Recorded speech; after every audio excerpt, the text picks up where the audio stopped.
Usa ka pagtuo, usa ka tingog, usa ka katawhan.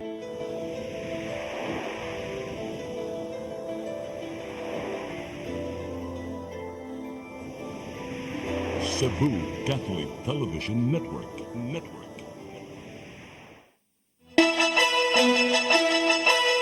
Uluhan sa mga balita sa Sayri 47, kakuwang sa transparency sa 16 million pesos budget alang sa 2025 Christmas celebrations sa dakbayan sa Mandawi, Gisaway. Kanhi Cebu City Mayor Michael Rama Gimanduan tubagon ang disqualification petition. Tanang nakatampo sa kalampusan sa mga aktibidad sa kapistahan sa dakbayan sa Lapu-Lapu, gipasalamatan. Duha ka package gikan sa kauluhan nga adunay sud nga 3 ka kilong pinaugang marijuana na sakit. Sugbo, Kabisayan ug Mindanao, Pilipinas ug katawhan kutos maabot sa tong Sibya sa tibuok kalibutan mayong hapon. Live kita karon sa CCTN Channel 47 ug kini ang tulumanon sa nagunang kasayuran nga angay natong masayran.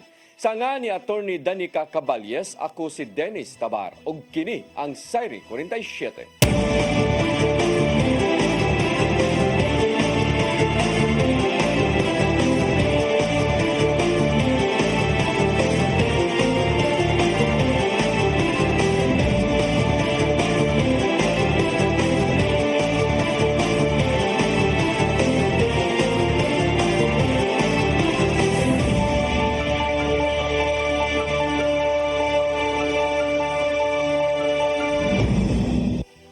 Karon sa kumpletong detalye sa atong mga balita, Mandawi City Vice Mayor Nerissa Son Ruiz ni saway sa giingong kakuwang sa transparency sa 16 milyones nga budget alang sa 2025 Christmas celebrations.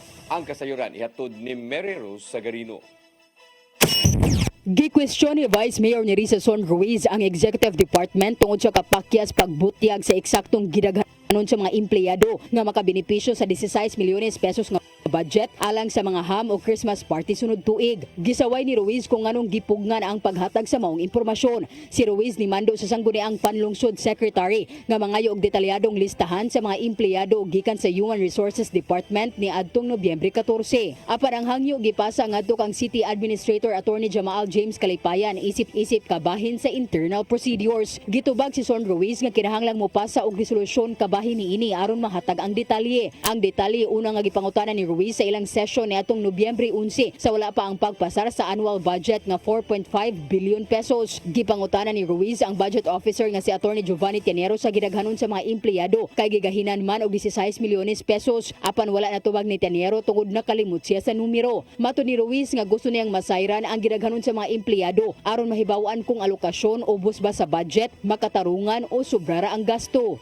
Ngano pa mang lisod-listuron nga simple ra magyud kay atong pangutana, and it is for the public knowledge, it is also a public document. Ngano did-an man ta unsa magyoy ilang gitaguan? That is the question. Ngano di man nila ihatag ang exact number of employees, job order employees, kining clean and green employees, mga contractual employees, pila man tanan? We would like to know. Sa iyang bahin, matod ni Attorney Kalipayan nga ang desisyon sa pagpugong sa detalye tungod kay daw murag ang tibuok konseho ang nag-request kay migamit og termino si Ruiz nga we ug R. Matod ni ini nga kinahanglan una nga adunay mapasar nga resolusyon sa konseho subay sa legislative protocol. Ang tenor man gud sa letter god ni Vice kay mura man gud og it was a request coming from the sanggunian. So as a matter of course, kami gani, any action from the legislative, especially a request coming from the sanggunian, it should be supported by a resolution. Kay any action from the sanggunian as a body is, they act through a legislative measurement, whether an ordinance or a resolution. So, when you read, ambot lang og namo, na file na to nako ang copy, no? But when you read the request, gamit pa kanina siya word nga we as you know, representing the sanggunian, legislative ang iyang intent, no? Insister sa Vice Mayor ang iyang constitutional right dugang paniini nga mayoriya sa konseho ang administration councilors. Mary Rose Sagarino, CCTN News. Gibantayan sa Danau City LGU ang mga mamaligya og pabuto og mopahigayon og mga fireworks display sa ilang dapit. Ubos sa Executive Order number 73 ni Mayor Mex Durano, gidid-an ang pagpamaligya og mga illegal nga mga pabuto pinasubay sa Republic Act 7183. Giawhag sa LGU ang mga manindahay og pabuto sa pagkuha og permit sa kapulisan ug sa buhatan sa mayor aron makabaligya o sa gitugutan nga dapit. Samtang gikinahanglan ang clearance usab gikan sa lokal nga kagamhanan ingon man sa Bureau of Fire Protection una pa makapahigayon og fireworks display sa mga pampublikong dapit. Gituyo sa LGU ang pagmugna sa maong lagda aron maminusan ang ihap sa mga nabuthan og kalikayan ang sunog.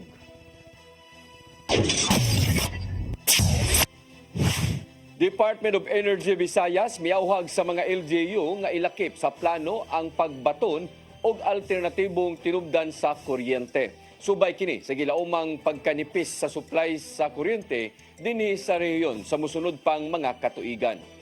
Ang kasayuran ihatod ni Gian Navarro.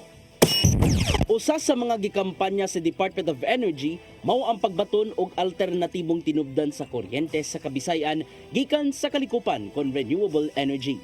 Gilakip sa ilang Philippine Energy Plan mao ang pagpatukod sa mga alternatibong energy sources sa managlayong bahin sa nasod. Apil nini ang pagbaton og dugang pang solar power plant aron madugangan pa ang tinubdan sa kuryente. Usa sa mga LGUs ganihimo sa maong lakang mao ang kagamhanan sa probinsya sa Sugbo diin adunay joint venture tali sa usa ka Spanish company alang kini sa katuguran sa kahalapad nga 150 megawatt solar power plant sa lungsod sa Daan Bantayan. Maong auhag di DOE Visayas Field Office OIC Director Renante Sevilla sa ubang LGU nga ilakip sa ilang plano ang pagbaton og dugang pang renewable energy sources. We are into, as mentioned, sa target nato, so we will hoping talaga ma-achieve nato with the support of the provincial government of various provincial government here in Visayas region. Usa sa mga problemang gisubay mao ang nagkanihit nga supply sa kuryente sa nasod sa mosunod pa mga katuigan tungod sa nagkalambo na nga komunidad. Mong nakita ni Sevilla nga pinaagi sa renewable energy matagan og pagdagad ang nagkadakong demand sa kuryente. Mamahimo kining posible kung himuong sayon sa LGU ang mga proseso aron matukod ang naisgutang mga infrastruktura nga may labot ang tinubdan sa kuryente. We have until 2050, so we have considered all these kind of demands. That's why we really encourage the mga local government nato when they do their plan to incorporate energy components na ganyan. Ian Navarro, CCTN News. Wapay pagsaka sa presyo sa bugas sa Mandawi Public Market karong Biyernes. Apan lauman ang gamay nga pagtaas sa presyo sa sunod semana. Ang kasayuran ihatod ni Mary Rose Sagarino. Wala pa'y kausyaban ang presyo sa bugas sa Mandawi City Public Market karong Biyernes. Sa kasamtangan, ana sa 47 hangtod sa 62 ang presyo sa bugas magdepende sa klase. Matod sa mga tindera nga wala pa'y pagsaka sa presyo tungod ang niaging pangumpra nga mga stock ang ilang gamit. Apan matod nila nga sa higayon nga mahurot kini. Lauman ang gamay nga pagtaas sa presyo sunod semana tungod nagpasaka usab og presyo ang supplier. Alkansi ka naman, Chris. Alkansi ko eh. So ikaw, dili lang sa karon ko, pag mo na yung niagi pa man. Napay nga stock. So after ma-consume na, sold out na. Ang bagong arrival na, taas ang presyo. Mahimong mosaka ang presyo og 50 pesos matag sako o piso hangtod 2 pesos matag kilo sa bugas. Ang usasab ka tindera nga si Filipa Gungob nagkanayon nga maapektaran gyud sila sa pagsaka labi na nga gamay ang ilang pangumpra itandi sa mga binulto ang paliton. Kuan pa man siya murag kakaya pa ang yan kuan pa price gyud. Kaya na lang di na jud na mo makaya ang kuan sir. Ana na mo impress gyud kay lisod man sad kay kinagmay pamanggod niya mo ang kuan karon bukas. Aron makatipid, diskarte ni Rebecca Gorgonio sa Barangay Paknaan nga isagol ang barato ug mas mahal nga klase sa bugas. 5 ka kilo ang 48 niya. 5 sa ka kilo ang karing jaguar nga 553. Sagol na lang mo. I-mix lang na ako sir kay aron dili siya mo bukad ba to. Mix na ako kay aron ubos makadagino ta ba sa ako-akoan ba. budget. Si Gorgonio naabta namo nga nipalit og napo ka kilo, tag 5 ka kilo sa lahi nga klase sa bugas. Mauna kuno kini ang ilang konsumo sa iyang bana ug usa ka anak matag semana. Mary Rose Sagarino, CCTN News. Moabot og 1.97 milyones ka mga Pilipino ang way trabaho niadtong buwan sa Oktubre. Matod sa Philippine Statistics Authority nga nisaka kini gikan sa 1.89 milyones ka mga tao ang way trabaho niadtong buwan sa Setyembre. Gitumbok sa PSA Chief Claire Dennis Mapa nga ang sagunson nga mga bagyong miigo dinhi sa nasod isip hinungdan sa kakuwang sa trabaho. Tungod niini, niabot na sa 3.9% ang unemployment rate lukop Pilipinas. Gikan sa kapin 50 milyones ka mga Pilipino ang anaa sa labor force.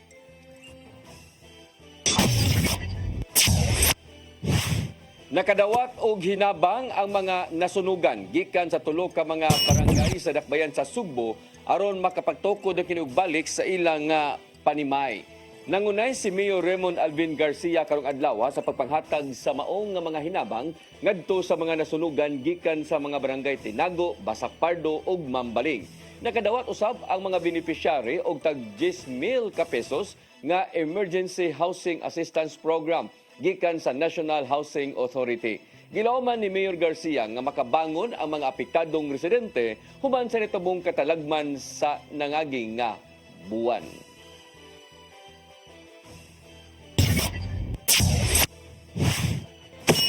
Mosunod, kani Cebu City Mayor Michael Rama Gimanduan, tubagon ang disqualification petition. Kana og daghan pa mga balita sa pagbalik sa Sayre 47.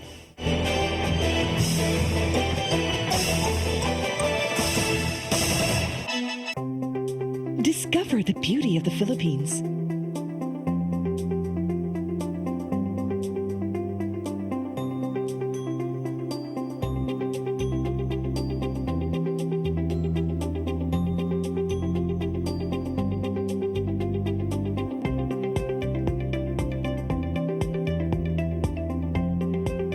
With Philippine Airlines, the country's flag carrier.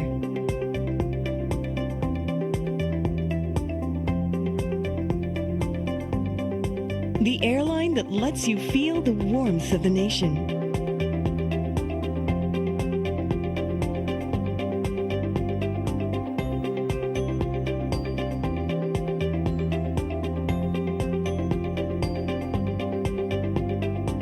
Mabuhay!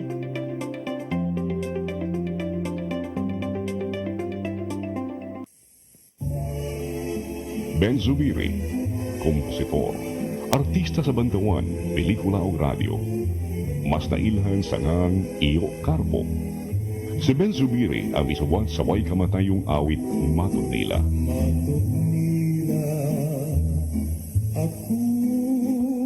Alang sa uban, ang Matod Nila usa ka cultural anthem sa mga Cebuano. Gawa sa Matod Nila, si Ben Zubiri usab ang isuwat sa mga immortal nga awit sama sa ikaduhang bathala. Alma Bonita, ang palad ng buo, gugmang gibati ko, pasayawa ko day. Si Ben Zubiri namatay niya atong 1969. Apan ang iyangan, buhi kanunay sa kasing-kasing sa mga taong padayong nag-awit sa iyang mga komposisyon. Ben Zubiri, garbo sa Sugbo. Sugbo ano ni?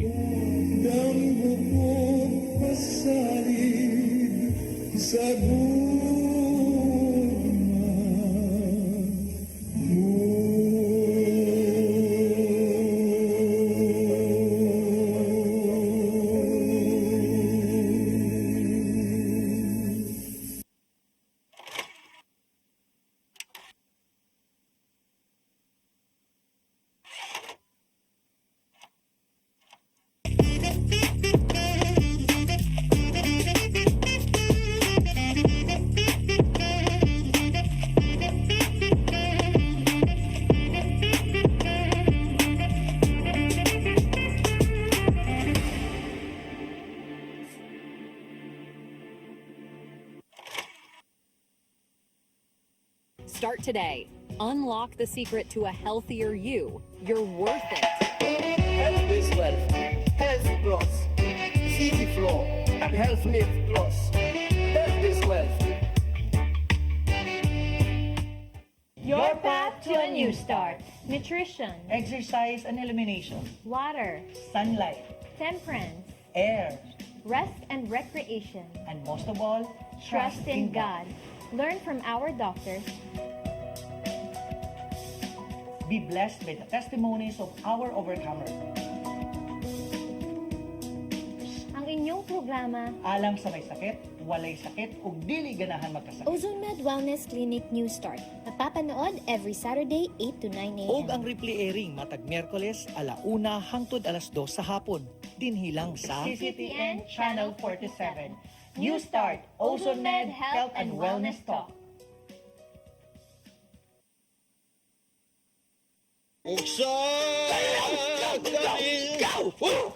Unsa man kang tambulakan kalit nag-abot nalandigan ni ron. Tara ko nga gamay, gamay kaayo. Gitara ko nga dako, gamay kaayo. Dailing! Unsa man ang utangan nga naam na si mong luyo dito? Upa manggod siya na ikatubang ni mo Dailing kay Tarong mo? nganong imam kong i-apel ni Dailing ha? Wa man ko'y labot. Kini panil nga! Kini!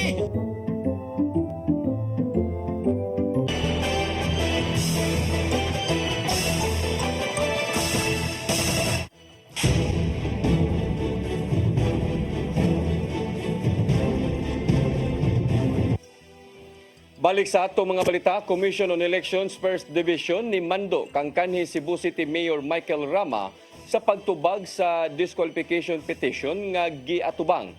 Gitataw hinoon sa nagduso niini nga way bisan kinsang politiko nga nagsugo kaniya.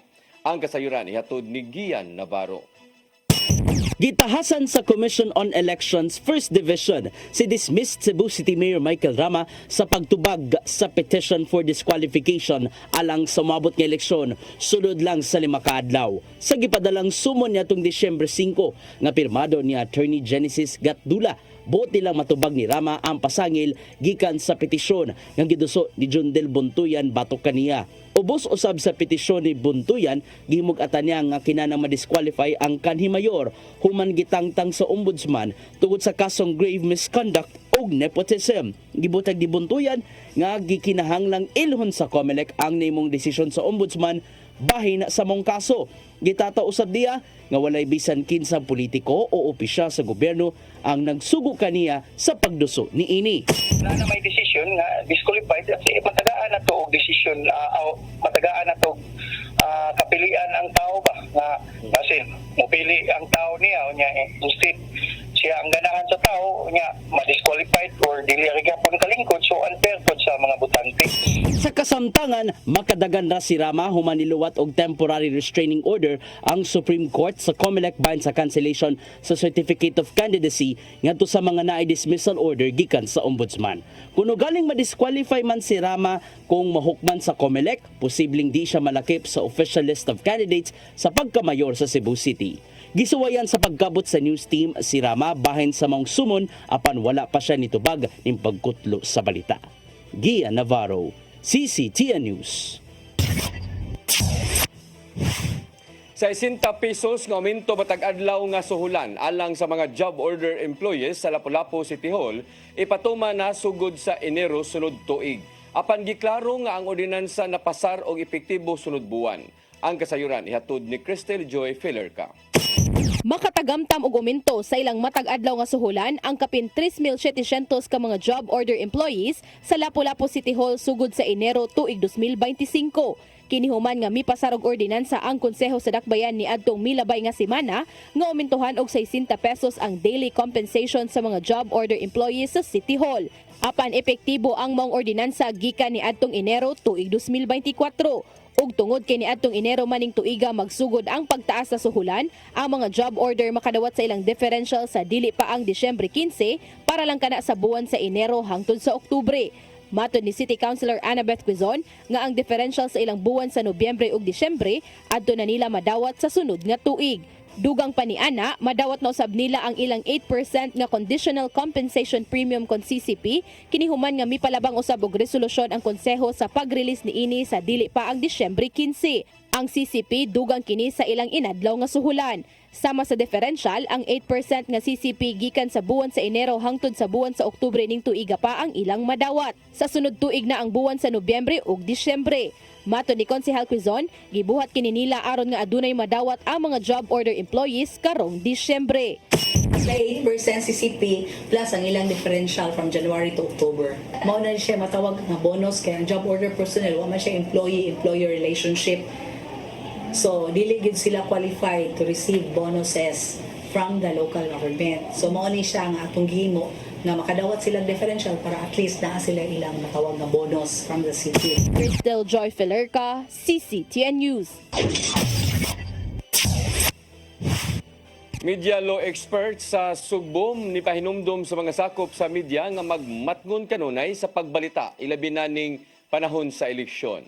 Usa kini sa mga isyong gituki atol sa seminar nga gipisugdahan sa Commission on Human Rights. Ang kasayuran ihatod ni Gian Navarro.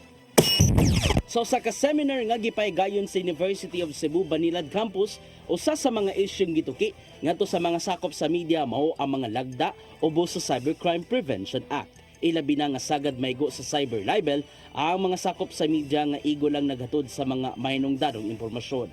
Ning nagkaduol nga panahon sa eleksyon, may pahinumdom si Attorney Ian Vincent Manticahon sa National Union of People's Lawyers Cebu sa masakop sa media nga timbangon una ang mga pamahayag kinahanglang subayon ang matag pasangil o pamahayag nga gipagawas gikan sa usa ka kampo aron makita unsa ba katinuod. Pero ethical question na siya. For example, nagyaw-yaw, malain na kay difficulty, dili pasagot nga kung sa iyang istorya, imo lang i-carry ka na. No? Imo po na siyang nagpaton kung unsa may makaayo or dapat mahibawan sa lungsod na may kalabutan sa, di ba, public interest or public concern. Kung galing makadawat man og sabpina gikan sa mga tinugyanan sa balaod, mitambag si Manticahon nga dili angayang mahadlok. Gipasabot niya nga pinaagi sa sabpina makahigayon ang mga gipatawag nga tawo aron makadepensa siyang habig isip kabay na sa investigasyon sa mga hingtungdang otoridad. They are just gathering evidence. And it so happened that you were part of the evidence. Kailangan ka dito ng over. They just want ka ng authentication ba na disorting yung tiyanak before the media. Nang dito over ka na. Kabay na kini sa duha ka adlaw nga media seminar nga gipasiugdahan sa Commission on Human Rights 7 uban ang University of Cebu College of Law. Sentro sa mong kalihukan mo ang issue bahin sa katungod sa tao. Ilabi na ngadto sa mga vulnerable sector, diin kinahanglang mapalanog ang ilahang mga tingog. Tungod dinhi, may pahinumdum usab si CHR7 Director Attorney Arvin Udron nga ipatigbabaw kanunay ang katungod sa tao kung ibalita man ang sensitibong butang. We want the media practitioners to use the human rights language na used by the law in reporting incidents involving children. Gawa sa media, apil sa mga nanambong ang mga campus journalists gikan sa managlaing eskwelahan. Gilaw maning usa sa mga nanambong nga mapaymuslan ang iyang mga nakatunan sa seminar aron magpabilin ang katungod sa gawas ng pagbalita. Sa ato sa kay ang kanaang mo mangayamog kanang consent bitaw sa inyong interview tapos if kanaang like public lang nga kuan is pwede ra ka maka take o kanaang news nga na ba. Navarro, CCTN News.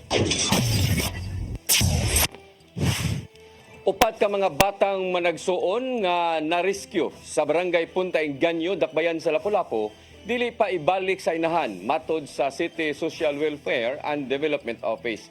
Base sa ilang assessment, gikinahanglan og counseling ang inahan sa mga bata. Ang kasayuran ihatod ni Cristel Joy Filerca. Nadesisyonan sa Lapu-Lapu City Social Welfare and Development Office nga dili una ibalik sa ilang inahan ang upat ka managsuon nga nagpangidaron og 6 anyos, 5 anyos ug kaluha nga 3 anyos nga na-rescue ni adtong Miyerkules sa gabii sa barangay Punta Inganyo, Dakbayan sa Lapu-Lapu. Human gipadlakan sa ilang inahan sulod silang panimay sa pila ka oras. Kini tungod kay base sa assessment sa social worker, walay kapasidad ang inahan sa mga bata sa pagbuhi kanila tungod kay wala kini igong income ug dili pa usab kini andam sa iyang katungdanan isip usa ka inahan. Matud ni Catherine Ladaga, ang officer in charge sa CSWDO, nga kinahanglang ipaubos ang 29 anyos nga inahan sa counseling kabahin sa iyang parental responsibilities. Unang karon dili sa gyud di sa gyud namo mahatag ang custody og balik sa mama. Kay taas-taas ni siya nga paghabuhaton para sa inahan nga masabtan niya ang iyahag yung responsibilidad as parent. Siya man gyud ang sole parental custody ani mga bata. Temporaryo unang ibutang ang malagsuon sa home care center. Nakaschedule na usab sila para sa ilang medical check-up aron nga masuta ang kondisyon sa ilang panglawas, ilabi na ang 3 anyos nga kaluha. Samtang ang 6 anyos nga nagtungha sa Punta Inganyo Elementary School, kasamtangan unang gihangyo nga mag-modular classes, apan kung ugaling ibalik na siya sa regular nga klase, ihatod og kuhaon lang ang maong bata sa mga staff sa home care.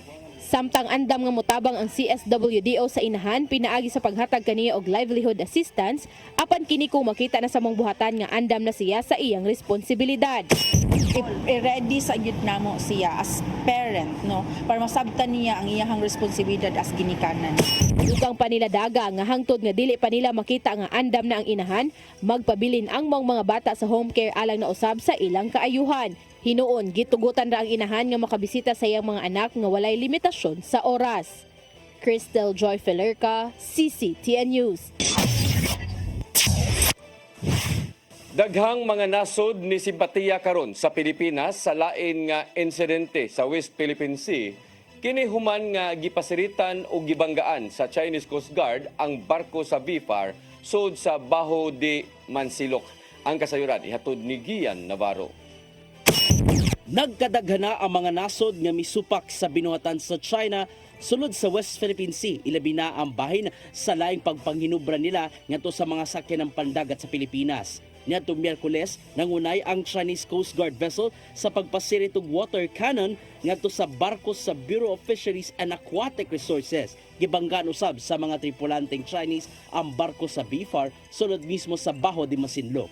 Tungod dini, nabalaka si British Ambassador Lori Bowfields kay sukwahi among binuhatan sa international law. Gisigundahan kini ni Japanese Ambassador Endo Kasuya tungod sa kakuyaw nga dala sa mga agresibong lakang sulod sa kadagatan sa Pilipinas. Nasayran nga ang UK ug Japan adunay interes ding tuigalang alang sa posibleng pagpahigayon og multilateral exercises ug resupply missions. Samtang niduyog ang embahada gikan sa South Korea sa kabalaka sa mga kaalyado sa Pilipinas dungan sa baruganan nga ipalabi ang kalinaw o katungod sa paglawig sulod sa kaugalingong teritoryo. Dason usab sa Canadian Embassy nga hilabihang kadelikado ang tuyong pagbangga sa barko sa Pilipinas, mong gilauman niya ang malinawong panagsabot sa giilugang dagat. Panawagan usab sa European Union nga ipatigbabaw ang pagpabor sa lagda sa UNCLOS ngadto sa kadagatan sa Pilipinas isip tag-iya sa West Philippine Sea o South China Sea. Pipila lang kini sa mga nasod sa kalibutan ang nisaway sa di mayong binuhatan sa Chinese Coast Guard ug pagbarug sa ilahang sayop nga rason. Wala nila gikalipay ang pasangil sa Chinese authorities ug Philippine Liberation Army Navy nga nag-una matud pa ang mga tripulanteng Pilipino sa pagbangga sa ilang barko. Gian Navarro, CCTN News. Gipasalamatan kaganinang buntag sa Lapu-Lapu Fiesta Committee 2024 ang Technical Working Group din ang tanan nga nakatampo sa kalampusan sa mga kalihukan sa kapistahan sa dakbayan ni adtong Nobyembre. Gitambungan kini sa mga department heads sa mga nagkadaiyang buhatan ug mga dagko nga nangatabang ilabi na sa preparasyon ug seguridad atol sa pipila ka adlaw nga mga kalihukan. Anaa usab ang presensya sa mga representante sa Nuestra Señora de Regla nga simbahan ug mga hotel ug ang nisuporta sa mga kalihukan. Gihatagan sila og certificate alang sa pag-ila sa ilang natampo nga kalampusan sa kapistahan.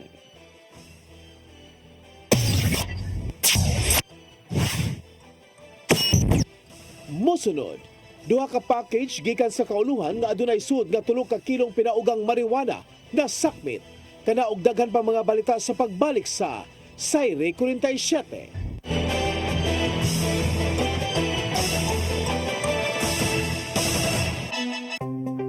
Discover the beauty of the Philippines.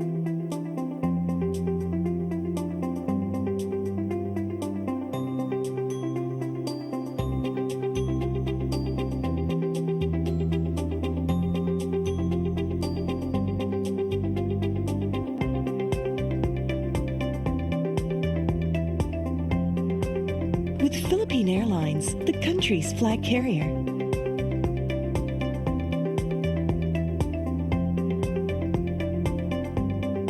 The airline that lets you feel the warmth of the nation.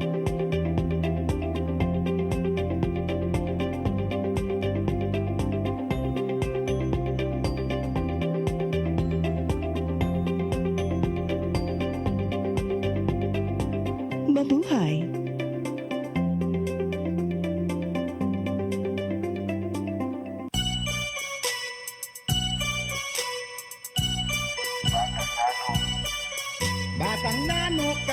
Batang nano kami, adlaw gabi ikumbati permi, bakalang pobre, basta happy lang ni, ang kinabuhiin ani gyud ni, padayon lang,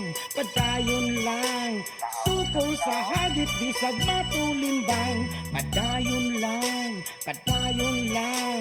ang kinabuhiin ani gyud ni, batang nano kami, adlaw gabi ikumpati pirming katawan o pirming kamayon, sila na ihasa among gigamyon sa among kahimtang, laban lang gihapon bisag sa katilingban, kaya no yanuhon padayon lang pirmi bisag usahay kapoy na, Ginoo ay bahala tugyanaran sa iyaha, maugi ni ang storya sa among kinabuhi, kami ang batang nano gaantos sa mong kapobre, batang nano kami, adlaw gabi ikumbati permi, bakalang pobre, basta happy lang ni, ang kinabuhiin ani gyud ni, padayon lang, suko sa hagit bisag matulimbang, padayon lang,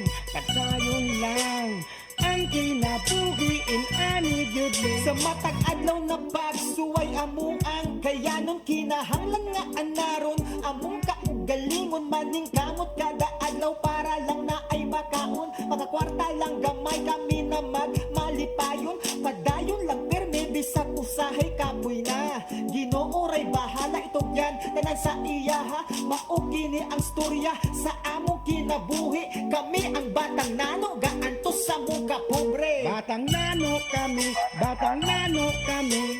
adlaw gabi ikumbati permi, bakalang pobre, basta happy lang ni, ang kinabuhiin ani gyud ni,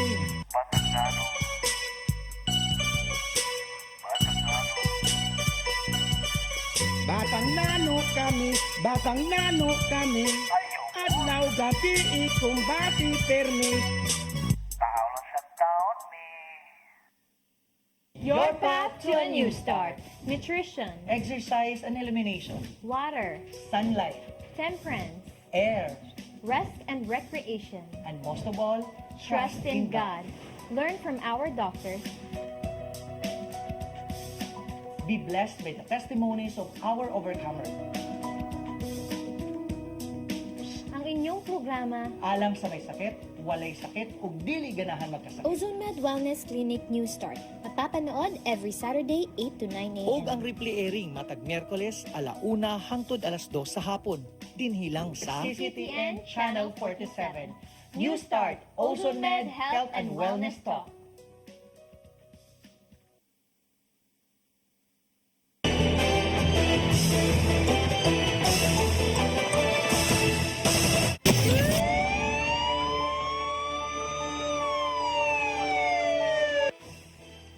Balik sa atong mga balita, duha ka mga package gikan sa kauluhan nga adunay sud nga 3 ka kilong marijuana nasakmit sa PDEA 7 ug sa usa ka warehouse diha sa Dakbayan sa Mandawi. Gipadalhan sa package og nagpadani ini kasuhan sa PDEA. Ang kasayuran ihatod ni Arnold Bustamante. Package nga gikan sa National Capital Region nga dali sulod nga 3 ka kilong pinauga nga marijuana ang na-intercept sa mga sakop sa Philippine Drug Enforcement Agency 7 Seaport Interdiction Unit sa usa ka warehouse sa Package Forwarding Company nga nabutang sa Barangay Subang Dako, Dakbayan sa Mandawi alas 3:40 gahapon sa buntag. Adto ni Lia Alcantara, ang information officer sa PDEA 7 nga midusad og random canine inspection ng PDEA 7 Seaport Interdiction Unit sa mga parcel nga gipadala sa Sugbo ug nasuta nga ang usa ka canine milingkod sa usa ka package nga nagpasabot nga na ni sulod nga kontrabando.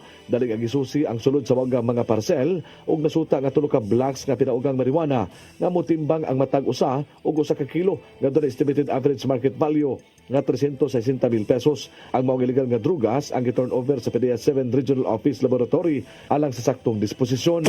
Kanang naay parcel kato bali duha siya ka buo ang isa to ka parcel kay duha ka blocks ang sulod niya. Pag pasada sa iro na ay na sense ang iro sa duha ka parcel mo to ilang gikuha nya nato picture nga ilang gipalinya gilinyada nila ang mga parcel o nya nilingkod ang iro ang basta molingkod ang iro indication na siya mga naa siya kanang suspected nga dangerous drugs kay trained man atong mga iro ana mo to naka-decide ang team na ilahad yung kinaman sila probable cause ilang giablihan ang parcel o bidto nakita nila nga naadyoy kuan blocks of marijuana. Ang duha ka packs nakapangalan sa usa ka individual lakip na aga nagpadalay niini nga pulos lalaki nga wala langan Lini Alcantara. Tungod nini makagalayon ang PDEA 7 sa counterpart sa kauluhan apil na aga nakapangalan sa gipadalahan alang sa pagpasaka og kaso sa kalapasan Section 5 ug 26 Article 2 Republic Act 9165 bisan pa man nga wala niya kini madawat. Arnold Bustamante, CCT News. Naangol ang usa ka pedestrian human nadumbulan sa usa ka ambulansya kaganinang buntag sa may MC Bruni Street, Dakbayan sa Mandawi. Matod ni Hel Retoya, ang pangulo sa Traffic Enforcement Agency of Mandawi kun team, padung nang mulabang ang pedestrian apan nagdali usab ang ambulansya. Tungod sa maong hitabo, gibalhin ang pasyente sa laing emergency vehicle o gida kini sa City Hospital o waray kadaot nga sa nadumbulan. Nakamugna og kahuot sa trapiko ang maong insidente, samtang ang driver sa ambulansya gikustudiya na karon sa Traffic Enforcement Unit sa Mandawi Police. Amping lang yung yun, kanang although bisan na atas pedestrian lane, kuha lang yun ta kanang be cautious lang yun ba? Ay, di man takay ba na mga emergency vehicles nga coming. So, mo giveaway bigid biya tanan ana sa mga emergency vehicles. So, mo na rin ako ma-advise ni mag-amping lang yun sa kanalanan. Usa ka notadong tulisan ang nadakpan human gi-alarma na armado sa Osmeña Boulevard, Barangay Sambagdos ning Dakbayan sa Sugbo. Ang dinakpan gila nga si Virgil Paglinawan Marson, 28 anyos nga taga sitio Kapukulan, Barangay Tisa ning syudad. Nakuha kang Marson ang usa ka kalibre 38 revolver nga adunay 4 ka mga bala. Apan sa dihang girikisa nakuha pa usab sa mga pulis ang usa ka pakite nga gituho ang shabu. Gibalhin na karon kung gibalhog na karon sa Abiliana Police Station 2 ang dinakpan ug matod ni Papong nga notado nga tulisan ang ilang nadakpan. Kasong paghupot og illegal nga drugas ug armas ang giatubang karon sa dinakpan.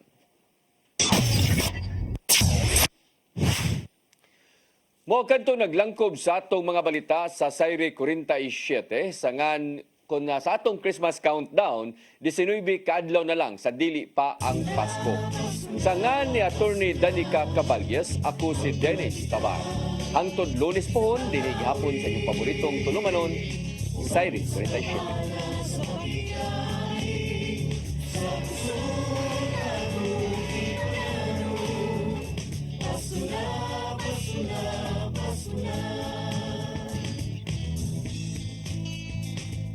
Gugma ang angay na kong kaambing sa iksuntan hubog, gutom sa pagmahal. Kay kaniya mo lang mapatayag, isa'y kahulugan sa Pasko. Ito sa pasungan nagpakatao ang atong Ginoo. Pasko na, Pasko na, Pasko na.